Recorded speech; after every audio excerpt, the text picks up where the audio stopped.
Différentes méthodes existent pour évaluer individuellement les stratégies de l'économie circulaire. Mais lorsqu'il s'agit d'évaluer les retombées d'une synergie, voire d'une symbiose, beaucoup reste à faire. En France, l'association Oré a développé le référentiel Ellipse. Cet outil de pilotage stratégique s'adresse aux porteurs de projets d'écologie industrielle et territoriale, bref, de symbiose. Le questionnaire est composé de 61 indicateurs divisés en 3 thèmes: les coopérations multi-acteurs, le bouclage des flux et les richesses locales. Le CTTEI a d'ailleurs participé au développement de ce référentiel. Une version québécoise est en développement et devrait être disponible en 2019. Au Québec, dans les projets accompagnés par le CTTEI, membre de la communauté Synergie Québec, les retombées peuvent être mesurées à plusieurs niveaux, dans les entreprises et sur le territoire.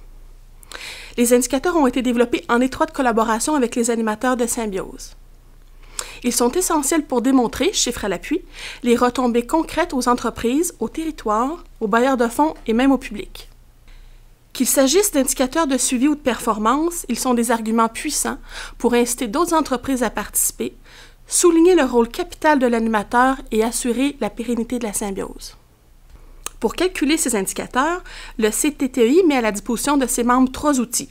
D'abord, une plateforme web, Unico Québec, compilant les données de chacun des territoires. Les animateurs auront pris soin d'y entrer les données des entreprises de leur symbiose afin de générer automatiquement certains indicateurs.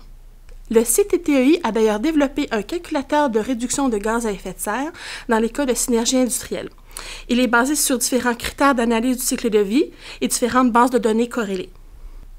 Finalement, un système d'indicateurs plus global qui évalue synergie par synergie les retombées est disponible. Dans les entreprises, des indicateurs comme la quantité de matière résiduelle détournée de l'élimination, les économies réalisées grâce aux synergies concrétisées, la réduction des gaz à effet de serre et la création d'emplois donnent de l'information sur les retombées dans toutes les sphères du développement durable. Au niveau du territoire, le nombre d'entreprises participantes dans la symbiose, le nombre de synergies concrétisées, le nombre de relayeurs même habilités et l'effet levier traduisent le dynamisme de la symbiose. Chaque membre de la communauté Synergie Québec développe également ses méthodes d'évaluation et ses outils pour répondre aux besoins de ses bailleurs de fonds et partenaires.